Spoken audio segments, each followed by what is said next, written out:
제가 교육 칼럼을 몇 년 동안 쭉 이렇게 써왔습니다. 칼럼니스트로 활동을 했는데 저에게 아주 많은 현장 입시에 도움을 주시고 귀한 정보를 주셨던 분이 계세요. 백지원 선생님 안녕하세요. 네, 안녕하세요. 오랜만에 뵙습니다. 무슨 일 하시는지 소개 좀 해주시겠어요? 입시 컨설턴트라고 많이 알려져 있는 직업인데요. 스카이캐슬에 나오는 그 무서운 분. 예, 네. 근데 사실은 컨설턴트들이 하는 일이 굉장히 많아요. 그래요? 학생들을 컨설팅하는 것도 있지만 내 프로그램을 컨설팅하는 것도 저희들한테 굉장히 중요한 일이죠. 입시 프로그램 어떻게 짜야 되고 요즘은 뭐 고등학교나 학교도 컨설팅을 좀 하고 있고요. 원래 본업은 논술생이었습니다. 한 20여 년째 컨설팅을 하고 있네요. 20여 년 전하고 지금을 비교하시면 입시가 천지개벽했습니까? 또 그렇지도 않아요. 그래요? 사람들은 굉장히 매년 입시 때마다 큰 변화가 있다 하는데 매년 여름이 제일 더운 여름이잖아요. 네. 느낄 때. 네, 예. 겪는 사람 입장에서는 네, 네. 고3들은 네. 올해가 제일 어려운 입시예요. 그러다 보니까 매년 긴장되고 이제 올해 같은 경우는 뭐 이슈가 핵폭탄 이슈가 있었죠. 의대 인원. 네. 의대 인원이 갑자기 이제 증원되면서 모든 교육 입시가 빨려가고 있는데 정작 현장에서 느껴보면 그 큰 이슈마저도 그렇게 크게 느껴지진 않아요. 왜냐하면 언론에서 굉장히 크게 뜨드는데 네. 1,500명 입시 정원이 늘어나면 정시에선 700명, 수시에선 800명 정원이 늘어나는 거거든요. 얼핏 생각하면 네. 와 이거 굉장히 많이 늘어난다 생각하지만 작년도 입시에서 정시 기준으로 제일 의대 컷이 낮은 데서 700명이 더 추가된다고 생각해 보십시오. 그럼 700등 그 아래에 있는 학생들은 누굴까? 어느 과를 갔던 친구들일까? 결국 한의대나 약대 같은 친구들이거든요. 어차피 네. 정원이 늘었다 해도 의학 계열을 처음부터 준비하던 그들의 리그였던 거죠.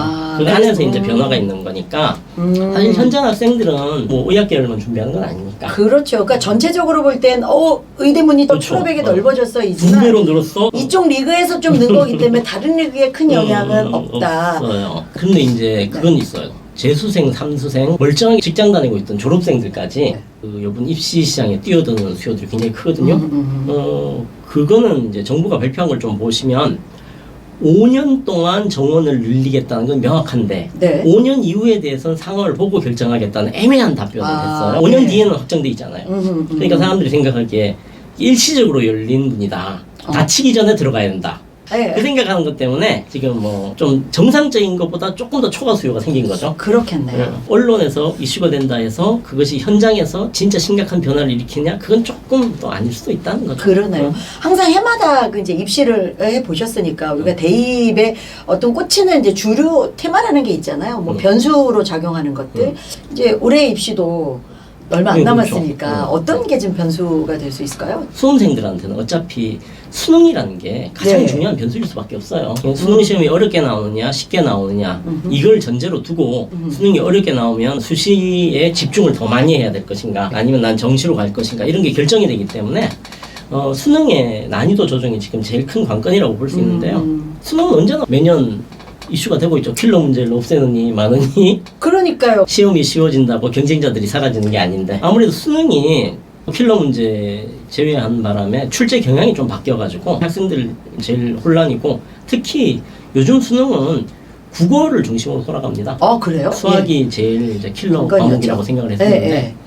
뭘 보면 아시냐면 만점자하고 1등급 컷 사이에 예. 몇 문제가 들어있는지를 보시면 알아요. 그러니까 국어 같은 경우는 작년에 80 안에 8문제가 들어가거든요.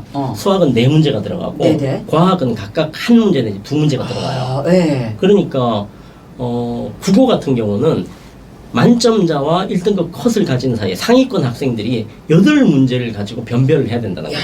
그러네요. 고난이도 문제인 거예요. 거기서 디테일하게 갈라집니다. 이게 실제로 2등급을 받은 학생도 이런 고난이도 문제를 몇 개 맞추느냐에 따라서 자기가 업그레이드가 될 수가 등급이 있고 완전 달라지니까. 평소에 굉장히 좋은 성적을 받던 친구도 이 8문제를 다 썰리면 굉장히 심각한 상황에 빠지게 돼요. 그래서 지금 국어가 얼마나 난이도를 가지고 어떤 식으로 출제될지가 여전히 올해 작년 여전히 변수로 남아있는 변수예요. 거네요. 오랜 동안 입시 컨설팅 하시고 이제 사교육권에서 학생들을 많이 보셨기 때문에 얘가 공부를 할 수 있을까? 사교육권에 가서 성적이 올라갈까라는 의문이 들 때가 있어요. 네. 근데 엄마는 내 아이 한 명만 보잖아요. 얘 공부할 만해? 공부 역량이 되겠어? 라는 판가름이 되는 시점이 있습니까?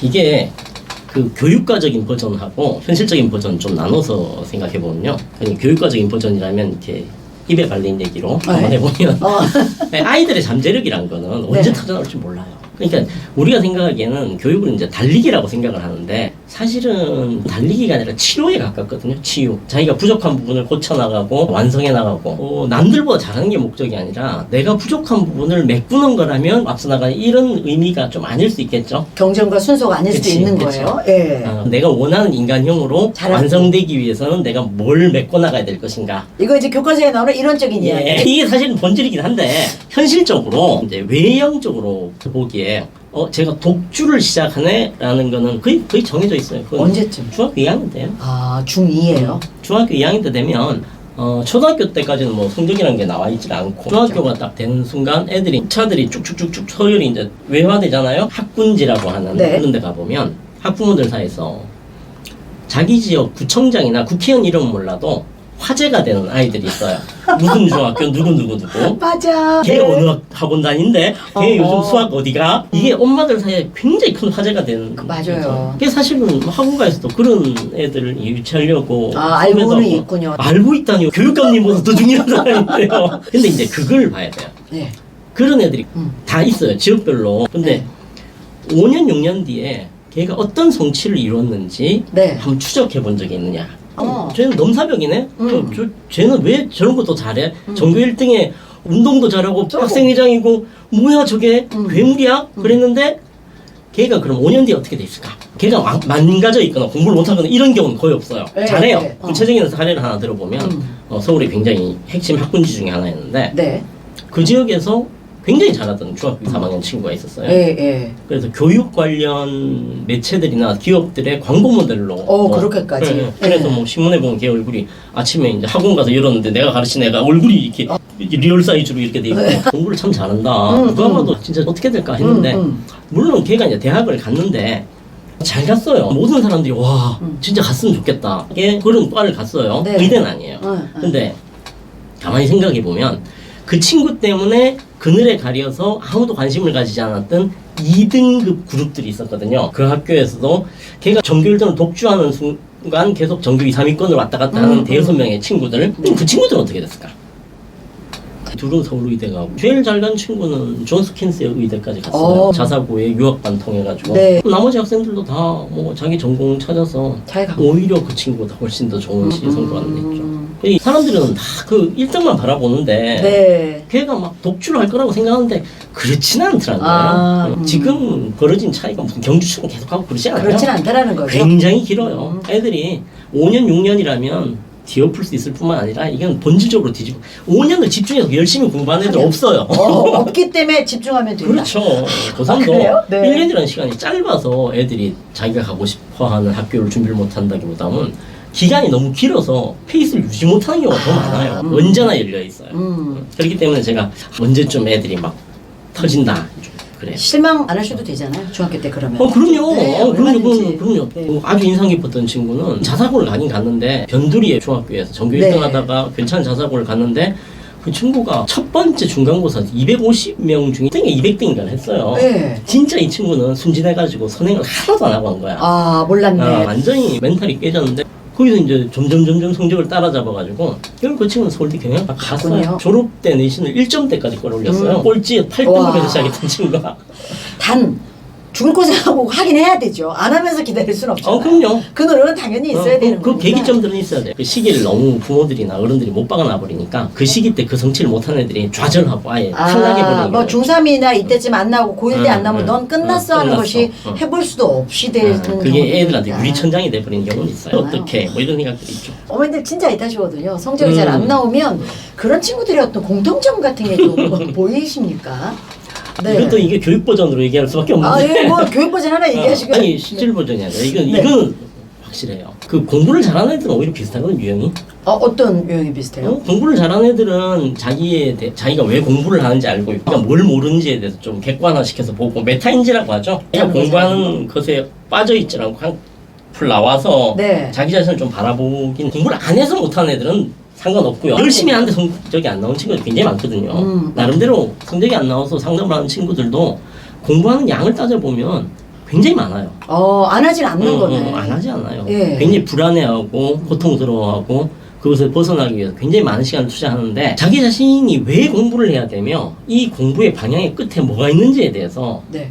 이걸 잘 인식을 못하는 경우가 많아요. 그러니까 매번 시기시 공부하는 것들 네. 아니면 그 과목들의 내용들이 연관되지 않고 계속 파편적으로 끝나고 쌓이질 않는 거죠. 일본의 어떤 네티즌이 SNS에 올린 글이라고 하는데 학습의 본질적인 의미는 삶의 해상도를 높이는 거라고 하더군요.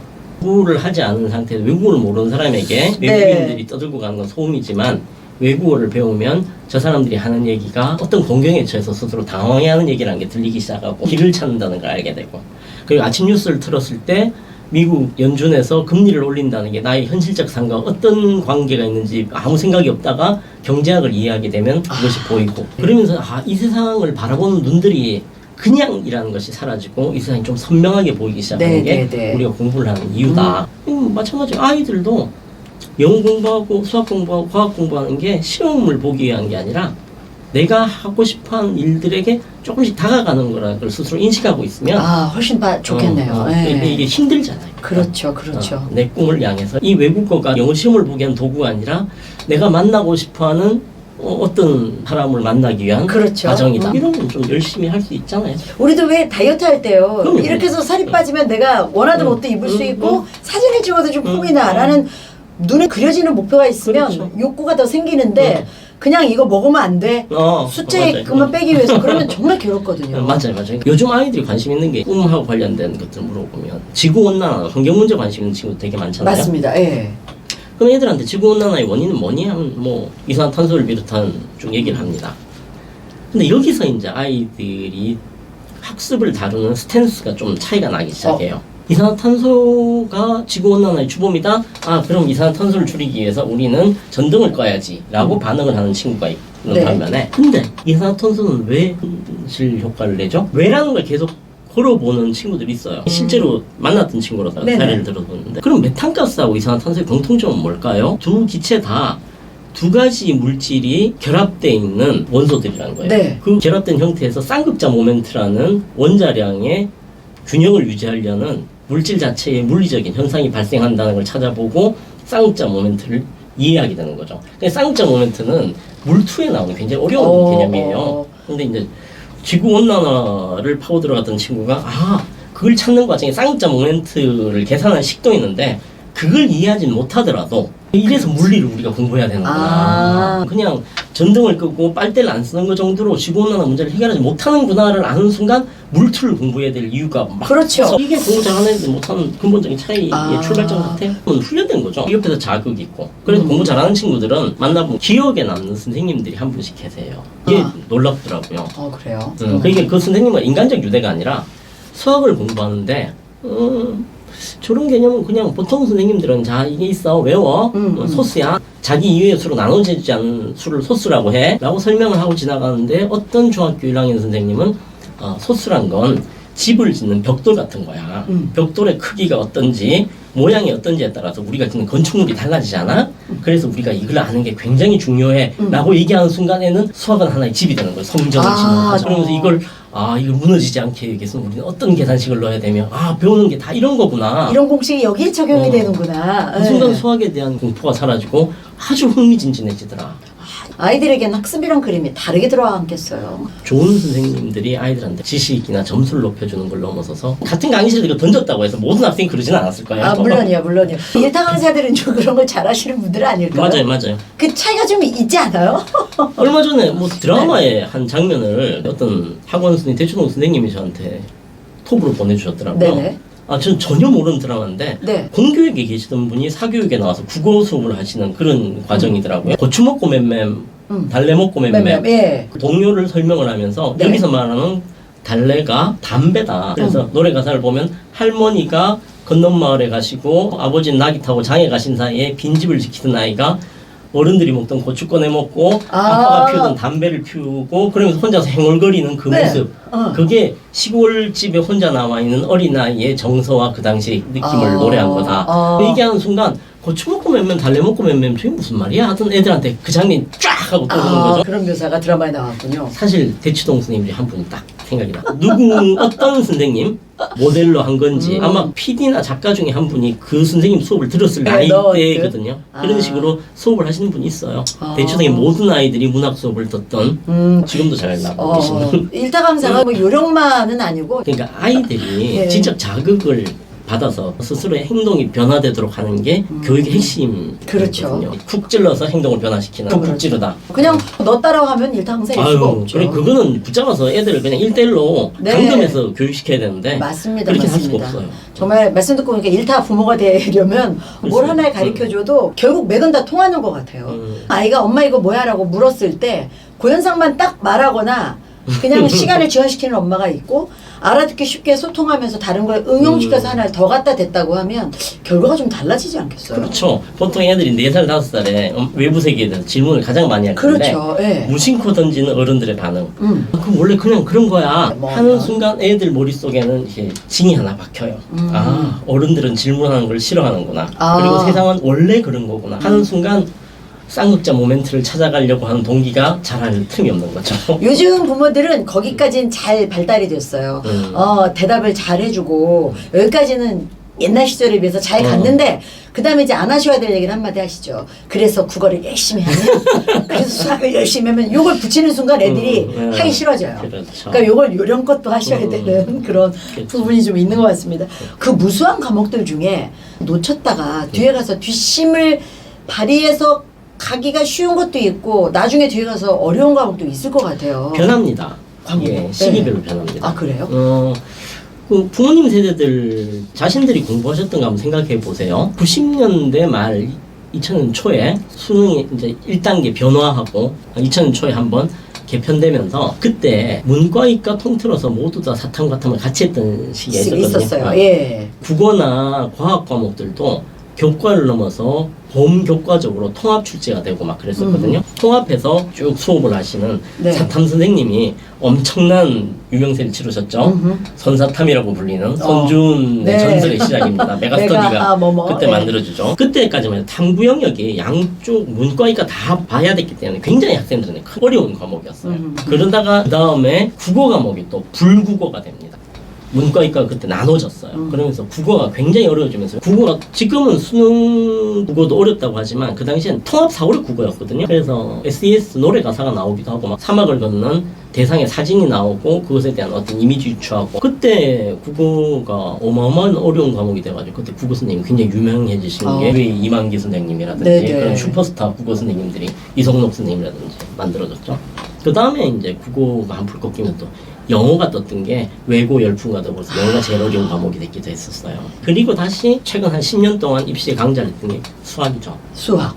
그러다가 이제 다시 국어로. 보통 엄마들이 그 수학을 그렇게 얘기해요. 뒤늦게 하려면 너무 힘들어서 차라리 수학을 포기하고 수학을 안 넣는 수시 전형을 찾아보자는 분들도 현실적으로 있으시더라고요.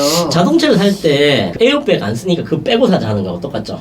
한 번도 안 쓰더라도 꼭 있어야 되는 게 안전벨트, 에어백 이런 거잖아요. 그렇죠. 수학을 빼고 하면 이건 너무 수학을 뒤에 시작해도 따라갈 수 있습니까? 좀 힘들긴 합니다. 근데 수학이 힘든 건 과목 자체가 어려워서가 아니에요. 사실은 아무리 과목이 쉽더라도 난이도를 높일 수도 있고 그거는 출제자의 조정에 따른 건데 범위가 많아요. 수학은 단원 잘라가지고 얘기를 하는데 그 단원들이 사실은 별도의 하나의 과목과 같은 거거든요. 네. 해야 될 분량이 많기 때문에 네. 힘든 건데 요즘 다행스러운 거는 수학 문제를 그렇게 수능에서는 어렵게 출제하고 있지 않아요. 킬러 문항 고 이전부터 수학은 한 5, 6년 동안 난이도 조정을 했죠. 수학이 어려워지면 사교육이 너무 폭발한다. 사교육비가 너무 많이 들어가니까. 때문에 수학 난이도를 낮추니까 어떤 일이 벌어졌냐 하면 고등학교 2학년 때까지 모의고사 성적에서 이 50점, 40점 이렇게 수학을 포기했다가 정작 고3이 돼서 모의고사를 치면 예. 수학 성적이 쭉 올라가 버려요.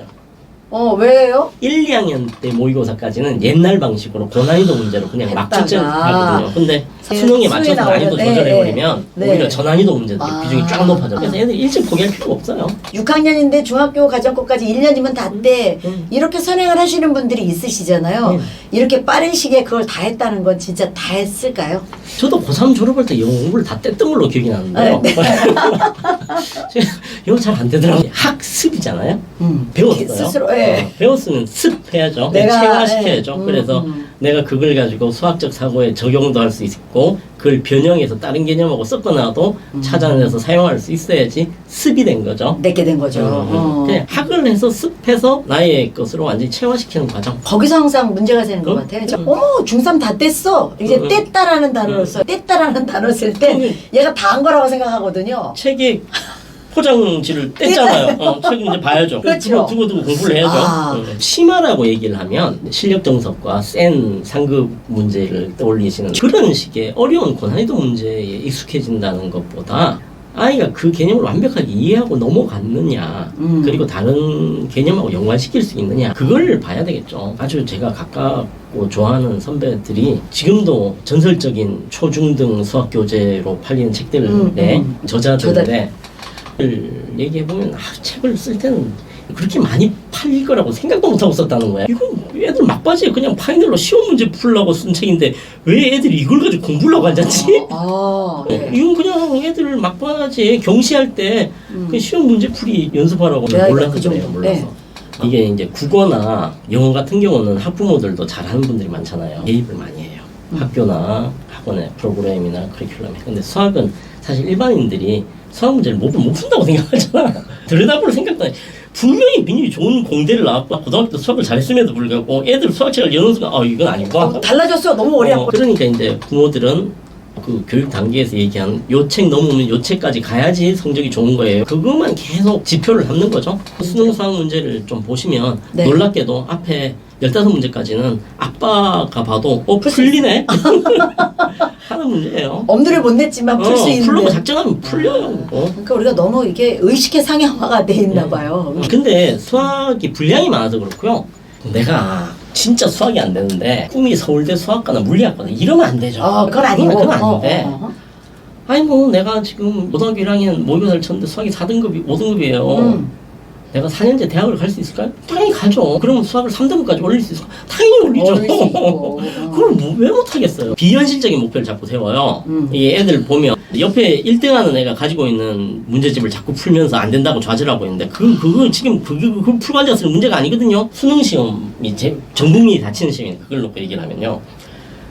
수능 시험이 5시간 반 동안 180문제를 푸는 시험이라고 사람들이 착각하고 있어요. 아니에요? 180 맞잖아요. 180문제를 푸는데 그걸 내가 다 풀어야 되냐고. 내가 전국 1등 할 게 아닌데. 작년 기준으로 따지면 전 과목의 만점자와 전 과목의 1등급 컷 사이에 있는 문제가 18문제밖에 안 됐어요. 그러면 최상위권 애들이 그 18문제를 가지고 풀어가지고 다 푼 친구는 서울대 의대를 갔고 그 18문제를 다 틀렸던 친구는 중대 공대를 갔던 거예요. 그럼 내가 인서울 하는 게 목표면 이 18문제 중에 몇 개를 맞춰야 되겠어요? 한 개만 맞춰도 돼요. 그러면 나는 1등급 제일 아래쪽에서 2등급 중반에 있는 문제를 그것도 다 쳐 15문제 정도밖에 안 되거든요. 그 문제를 얼마나 경쟁자들에 비해서 더 효율적으로 풀어내느냐. 그 게임이에요. 30분 문제를 풀려고 하니까 수학은 넘사벽인 거예요. 왜 푸냐고. 수학 선생님들도 못 풀어요. 학원 강사들도 그 풀 수 있는 사람이 냉정하게 30%가 안 돼요. 그걸 푸는 친구는 국대 국가대표. 현실적인 목표를 가지면 충분히 극복 가능합니다.